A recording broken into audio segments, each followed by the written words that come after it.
Hello. ঠিক আছে। Tata টিয়াগোর 2022-এ যে ফেসলিফট ভার্সানটা এসেছিল তাতে মেজর কিছু আপডেট ছিল এবং আপনারা জানেন যে 2022 সালে টাটা টিয়াগোর ইভিটাও লঞ্চ করে গিয়েছিল। এবার 2026 সালে টাটা টিয়াগোর আবার একটা ফেসলিফট ভার্সান লঞ্চ হয়েছে এই গেল মাসের মে মাসে। এবার এটাকে ফেসলিফট বলবেন নাকি নেক্সট জেনারেশন বলবেন সেটা নিয়ে একটা বিস্তর দ্বন্দ্ব আছে, কারণ টাটার তরফ থেকে বলা হচ্ছে যে টিয়াগোটা হচ্ছে একটা নেক্সট জেনারেশন। এবার ম্যাক্সিমাম যে সমস্ত ইউটিউবার আছে, ইনক্লুডিং আমিও তো একটা ইউটিউবার, আপনাদের সামনে অত সাজিয়ে গুছিয়ে বসতে পারি না, কিন্তু মোটামুটি লাইট টাইট জেলে আপনাদেরকে আমার বক্তব্য পেশ করি এবং সেগুলো আপনারা সহ্যও করেন। তো ইনক্লুডিং আমিও এটাই মনে করি যে এটা ফেসলিফট একটা ভার্সন, এটা ঠিক নেক্সট জেনারেশন নয়। তবে হ্যাঁ, একটা দিক থেকে যদি ধরা যায় তাহলে এটা নেক্সট জেনারেশন কিছুটা হলেও মানা যেতে পারে। এবার সেইটা যদি মেনেও নিই তাহলেও টাটার কিছু খামতি আছে সেই নেক্সট জেনারেশনটা নিয়ে, সেটা নিয়ে আজকের ভিডিওতে আলোচনা থাকবে। সেকেন্ড হচ্ছে যে নতুন যে ফেসলিফটটা এসছে তাতে কি কি নতুন ফিচার্স এসছে সেটা নিয়েও আজকের ভিডিওতে আলোচনা থাকবে, কারণ সেগুলো না বললেই নয়, কারণ এগুলো ওপর বেস করেই কিন্তু আপনারা অনেক সময় মেজর ডিসিশান নেন যে টাটা টিয়াগোর ফেসলিফট ভার্সানটা কেনা উচিত কি কেনা উচিত নয়। এবং টাটা টিয়াগো 2026-এ যে জিনিসগুলো করা উচিত ছিল বা এক্সপেক্ট করা হয়েছিল যেগুলো হয়নি, ইনক্লুডিং মেজর কিছু জিনিস যেটার জন্যে হয়তো ডিল ব্রেকারও হয়ে যেতে পারে। মাইনর কিছু জিনিস তো আছে, সেগুলো বলবো আলাদা করে, কিন্তু সেটার জন্য ডিল ব্রেক হবে না। মেজর যে জিনিসটার জন্য ডিল ব্রেকার হবে সেটাও আমি বলবো। এবং কমার্শিয়াল ক্ষেত্রে ইভির যে চাহিদাটা সেটা আদপেও বাড়লো নাকি কমলো সেটা নিয়েও কিন্তু আজকের ভিডিওতে কভারেজ থাকবে। তো প্রথমেই টাটা টিয়াগোর যে বেস মডেলটা সেটার কথা বলে দিই, যে এক্স শোরুম প্রাইস হচ্ছে 4,70,000 টাকা থেকে।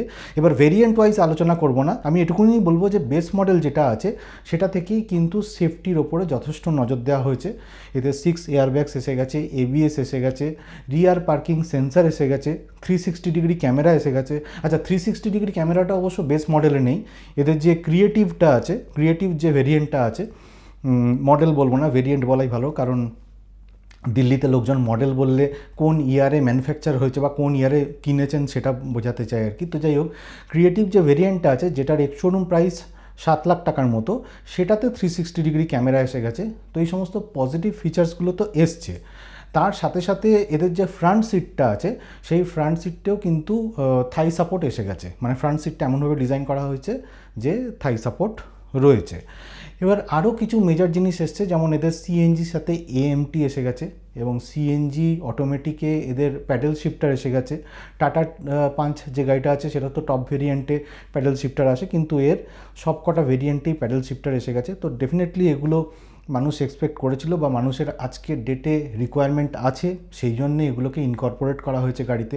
10.25 ইনফোটেনমেন্ট সিস্টেম এসছে with Android auto, Apple CarPlay, LED headlight এসে গেছে, অটো ওয়াইপার এসে গেছে। এবং আরেকটাও জিনিস এসছে সেটা হচ্ছে ফ্রন্ট আর্মরেস্ট, মানে এদের যে 6.5 লাখ টাকার এক্স শোরুম প্রাইসওয়ালা মডেলটা আছে পিওর প্লাস এ, সেটাতে এদের আর্মরেস্টও এসে গেছে।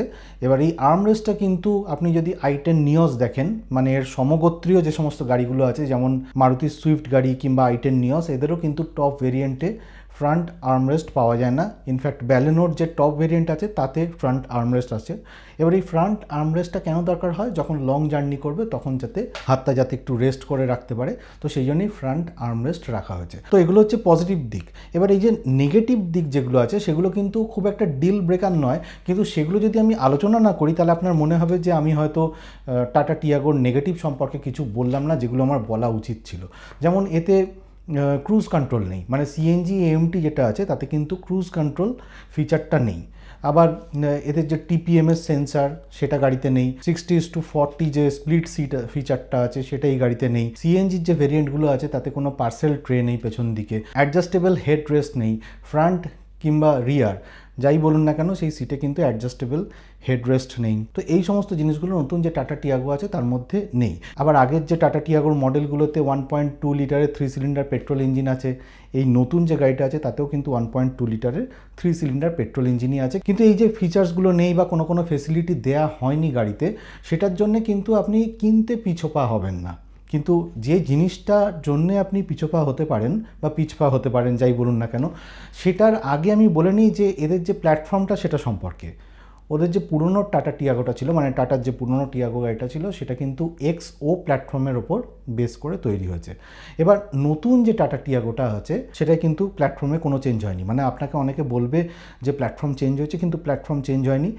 XO প্ল্যাটফর্মের ওপরই ইলেকট্রনিক্স আর্কিটেকচার ডিজাইন ফ্রেমওয়ার্ক রাখা হয়েছে, যাতে সফটওয়্যার, হার্ডওয়্যার, ওয়্যারিং এই সমস্ত জিনিসগুলোতে একটা ইউনিফাইড সিস্টেম করা যেতে পারে এবং তাতে গাড়ির ফিচার্সগুলো কন্ট্রোল হতে পারে। তো সেই জন্য প্রিমিয়াম যে আলফা প্ল্যাটফর্মটা রয়েছে, মানে যেটা এদের অ্যালট্রোস গাড়িতে আছে, সেই প্রিমিয়াম আলফা প্ল্যাটফর্মের সাথে XO প্ল্যাটফর্মটাকে একসাথে ইন্টিগ্রেট করা হয়েছে এবং সেটা দিয়ে একটা এক্স আলফা আর্কিটেকচার তৈরি করা হয়েছে। এবার এই যে নতুন একটা আর্কিটেকচার তৈরি হলো, এক্স আলফা আর্কিটেকচার, সেটার জন্য আমি ধরে নিলাম, কয়েক মিনিটের জন্য ধরে নিলাম যে এটা নেক্সট জেনারেশন গাড়ি।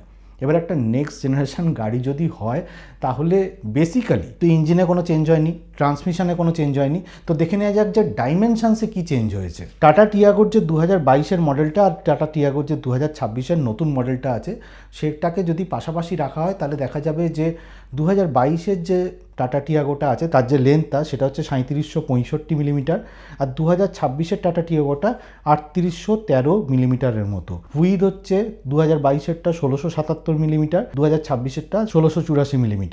হাইট দুটোরই সমান 1535 মিলিমিটারের মতো।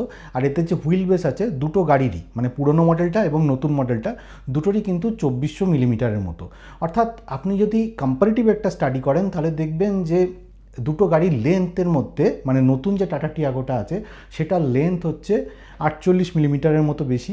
আমি হুইথ ছেড়ে দিলাম, হুইথ 7 মিলিমিটারের মতো বেশি, কিন্তু লেন্থটা 48 মিলিমিটারের মতো বেশি। এবার তার মানেটা এইটা দাঁড়ায় যে নতুন যে টাটা টিয়াগোটা আছে সেটার কেবিন স্পেস বেশি হবে, কিন্তু না, কেবিন স্পেস বেশি নেই।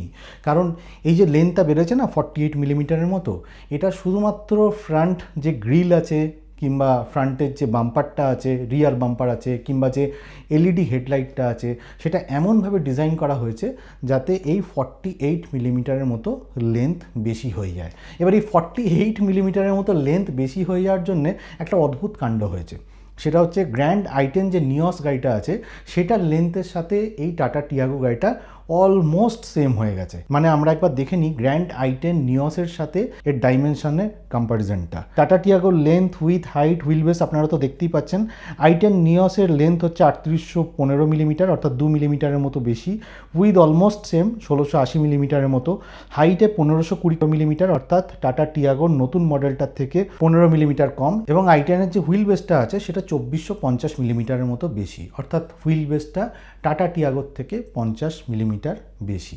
আবার আপনি যদি টাটা টিয়াগো 2026-এর পাশে সুইফট যে গাড়িটা আছে, মারুতির যে সুইফট গাড়িটা, সেটাকে যদি পাশাপাশি রাখেন, তাহলে দেখবেন যে সুইফটের লেন্থ হচ্ছে 3860 মিলিমিটার, অর্থাৎ টাটা টিয়াগোর থেকে 47 মিলিমিটার বেশি। হুইড হচ্ছে 1735 মিলিমিটার, অর্থাৎ প্রায় 51 মিলিমিটারের মতো বেশি টাটা টিয়াগোর থেকে হুইড। হাইটের দিক থেকে কিন্তু টাটা টিয়াগোর থেকে কম, এবং হুইল বেসের দিক থেকেও কিন্তু 50 মিলিমিটার বেশি, অর্থাৎ 2450 মিলিমিটার, আই10 নিয়সের মতোই। এবার যে গাড়ির হুইল বেস যত বড় হবে বা যত বেশি হবে, তার কেবিন স্পেস কিন্তু তত বেশি হবে। আর সেই জন্যই আই10 নিয়স বা সুইফট এই দুটোরই কিন্তু কেবিন স্পেস যথেষ্ট বেশি। রিয়ার সিটে যে লেগ স্পেসটা রয়েছে সেটাও কিন্তু সুইফটের টাটা টিয়াগোর থেকে বেশি। ইনফ্যাক্ট আই10 নিয়সেরও কিন্তু টাটা টিয়াগোর থেকে বেশি।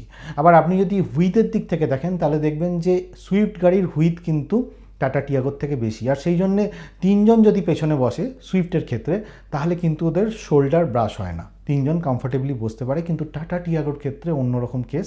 টাটা টিয়াগোতে যদি তিনজন বসে, তাহলে কিন্তু তাদের শোল্ডার ব্রাশ করবে এবং বসতেও অসুবিধা হবে। সেকেন্ডলি, টাটা টিয়াগোর যে পেছন সিটটা আছে সেটাও কিন্তু খুব একটা কমফোর্টেবল নয়, কারণ এতে থাই সাপোর্টটা খুব একটা ভালো পাওয়া যায় না। আর সেই জন্যে, মানে এটা আমার মনে হয় আর কি, যে থাই সাপোর্ট খুব একটা ভালো পাওয়া যায় না, বসে আমি দেখেছি, সেই জন্যই বলছি। এবং লং জার্নি যখন করবেন তখন কিন্তু rear seat is not comfortable for the tall person. আমি খুব একটা টল নই, কিন্তু আমিও 5 ফুট 8 ইঞ্চির মতো, আমার ক্ষেত্রেও কিন্তু কমফোর্টেবল লাগেনি। এবার চলে আসি যে তাহলে আপনি যখন গাড়ি কিনতে যাবেন, ডেফিনেটলি লং ড্রাইভের ক্ষেত্রে রিয়ার সিটটা কতটা কমফোর্টেবল নয় সেটাকে তো জাজ করবেন। এছাড়া কেবিন স্পেস কতটা বড়, কেবিন স্পেস কতটা রুমিয়ার, সেটাকেও জাজ করবেন। এবার সেটা দেখে হয়তো আপনি একটা ফাইনাল ডিসিশান নিতে পারবেন। আবার এদিক থেকেও ঠিক যে সুইফট গাড়ি কিংবা i10 নিওস গাড়ি স্টার্টিং প্রাইস বা বেস প্রাইস যেখান থেকে শুরু হচ্ছে তার থেকে কিন্তু অনেক কম দামে টাটা টিয়াগো শুরু হচ্ছে। সেই জন্যে টাটা টিয়াগো যেহেতু কম দাম থেকে শুরু হচ্ছে, ডিল ব্রেকার হয়তো নয়, টাটা টিয়াগোকে আপনি হয়তো রিজেক্ট করবেন না, কিন্তু ডেফিনেটলি আপনি যখন গাড়িটা কিনবেন তখন এই যে দুটো তিনটে জিনিস যেটা পেছন সিটে আপনি উপলব্ধি করবেন বসলে, সেই জিনিসটাকে কিন্তু ডেফিনেটলি আপনি কনসিডার করে নেবেন। এবার চলে আসি যে টাটা টিয়াগোর যে ইভি গাড়িটা আছে সেটাই কি গণ্ডগোলটা হয়েছে। সেটা হচ্ছে, ঠিক গণ্ডগোল বলবো না, এটা হচ্ছে যে এতে 19.2 কিলোওয়াট আওয়ারের একটা ব্যাটারি রয়েছে।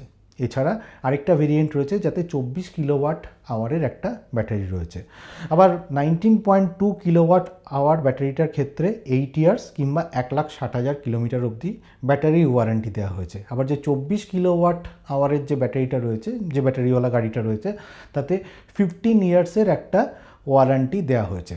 এবার সেটা কাদের ক্ষেত্রে দেওয়া হয়েছে না, প্রাইভেট ওনারদের ক্ষেত্রে, মানে যারা কমার্শিয়ালি গাড়িটা চালাবে তাদের ক্ষেত্রে কিন্তু দেয়া হয়নি। এবার কাদের ক্ষেত্রে এই 24 কিলোওয়াট আওয়ারের ওয়ারেন্টিটা দেওয়া হচ্ছে, যারা ফার্স্ট টাইম গাড়িটা কিনছেন, মানে যারা ফার্স্ট ওনার, তাদের ক্ষেত্রে 15 ইয়ার্স দেওয়া হচ্ছে। সে যদি গাড়িটা মার্কেটে কাউকে বেচে দেয় তাহলে তার ক্ষেত্রে কিন্তু 8 ইয়ার্স ওয়ারেন্টি হয়ে যাবে। এবার সেই 8 ইয়ার্সটা কোথায় কাউন্ট হবে না, from the date of purchase, সেখান থেকে 8 বছর কাউন্ট করা হবে। 15 ইয়ার্সটা তখন নাল অ্যান্ড ভয়েড হয়ে যাবে, কারণ ওটা শুধুমাত্র ফার্স্ট হ্যান্ড ওনারের ক্ষেত্রেই অ্যাপ্লিকেবল ছিল। এবার কমার্শিয়ালের ক্ষেত্রে কোনটা অ্যাপ্লিকেবল না, এই 15 বছরের যে কেসটা সেটা কিন্তু কমার্শিয়ালদের জন্য অ্যাপ্লিকেবল নয়। ওদের ক্ষেত্রে 8 ইয়ার্স কিংবা 1,60,000 কিলোমিটার যে ওয়ারেন্টিটা আছে সেটাই অ্যাপ্লিকেবল হবে। এবার আলটিমেটলি কী হচ্ছে, একটা যে কমার্শিয়াল বায়ার আছে তারা কিন্তু গাড়িটা যদি আমি ধরেও নিজে পার ডে 200 কিলোমিটার করে চালায় এবং বছরে 200 দিন চালায়, তাহলে কিন্তু বছরে 40,000 কিলোমিটারের মতো চলছে। এবার এই 40,000 কিলোমিটার যদি পার ইয়ার হয়ে থাকে, তাহলে 8 বছরও যদি আমি কাউন্ট করে নিই, তাহলে 3,20,000-এর মতো সে গাড়িটা চালাবে। আমি ধরে নিলাম যে 3,20,000 তাকে দিতে হবে না। 3 লাখ যদি তুমি, মানে 3 লাখ কিলোমিটার যদি তুমি ওয়ারেন্টি দিয়ে থাকো, মানে টাটা যদি দিয়ে থাকে, তাহলেও কিন্তু এটা কমার্শিয়াল সেগমেন্ট যেটা আছে সেটাকে ট্যাপ করতে পারতো। কারণ এই মুহূর্তে আপনারা জানেন যে কমার্শিয়াল সেগমেন্টে দুটো গাড়ি খুব বেশি পরিমাণে বিক্রি হয়। একটা হচ্ছে মারুতির ওয়াগনার গাড়ি, আরেকটা হচ্ছে যে সিদান গাড়িটা আছে ডিজায়ার গাড়ি, সেই দুটো গাড়ি কিন্তু প্রচুর পরিমাণে কমার্শিয়াল সেগমেন্টে বিক্রি হয়। এবার যদি টাটা এই টিয়াগো গাড়িটাকে এবং ইভি, পার্টিকুলারলি ইভি গাড়িটাকে যদি একটু কিলোমিটার রেঞ্জটা বাড়িয়ে দিত এবং 8 বছর তার সাথে সাথে পাশাপাশি রাখতো, তাহলে কিন্তু কমার্শিয়াল সেগমেন্টে এই টিয়াগো গাড়িটাও একটা ভালো মাইলেজ দিতে পারতো টাটাকে, কিন্তু সেটা করেনি। আমার কোথাও না কোথাও মনে হয়েছে যে টাটা টিয়াগোর যে ইভি গাড়িটা আছে না, সেটা ওরা কমার্শিয়াল যে সেগমেন্ট আছে বা কমার্শিয়াল গাড়ির যে সমস্ত ওনাররা থাকবে তাদেরকে কোনো কারণে টার্গেট করছে না কেনার জন্য। কারণ এদের যে কালারটা দেখুন, একটা কালার রেখেছে প্যাংগং পালস, আরেকটা কালার রেখেছে সোবো সার্জ, এছাড়া দেরাদুন ডিউ, মানে ব্লু, হালকা লাইট ব্লু, পিঙ্ক, আবার একটা গ্রিন, এরকম টাইপের কালারগুলো রেখেছে। এছাড়াও সাদা কালো এই সমস্ত কালারগুলো আছে, কিন্তু এটা ছাড়াও এই 3টে পার্টিকুলার কালার রেখেছে যেটা কিন্তু কমার্শিয়াল সেগমেন্টকে একবারেই ট্যাপ করছে না। অর্থাৎ আমার মনে হচ্ছে কোথাও না কোথাও যে ইভি গাড়িটা যেন প্রাইভেট ওনারদের জন্যই বানানো হয়েছে, কিন্তু এদের উচিত ছিল কমার্শিয়াল সেগমেন্টকেও ট্যাপ করা। তো যাই হোক, আজকের ভিডিওতে এটুকুনি বলার ছিল। টাটা যে টিয়াগো গাড়িটা, সেটার ফেসলিফট বা নেক্সট জেনারেশন যাই বলুন না কেন, সেটা নিয়ে আমার একটা কিছু অবজারভেশন, পার্টিকুলার অবজারভেশন কিছু তো রয়েছে, যে জিনিসগুলো হয়তো টাটা জন্যে বিপক্ষে যেতে পারে। আর ভিডিওটা লাইক করে দেবেন, আর অবশ্যই শেয়ার করবেন আপনাদের ফ্যামিলি মেম্বার কিংবা বন্ধুদের সাথে। আর যদি চ্যানেলটা ভালো লাগে সাবস্ক্রাইব করে নেবেন। আর যারা 4 হুইলার চালান তারা সিট বেল্ট পরবেন, যারা 2 হুইলার চালান হেলমেট পরবেন। খুব ভালো থাকবেন।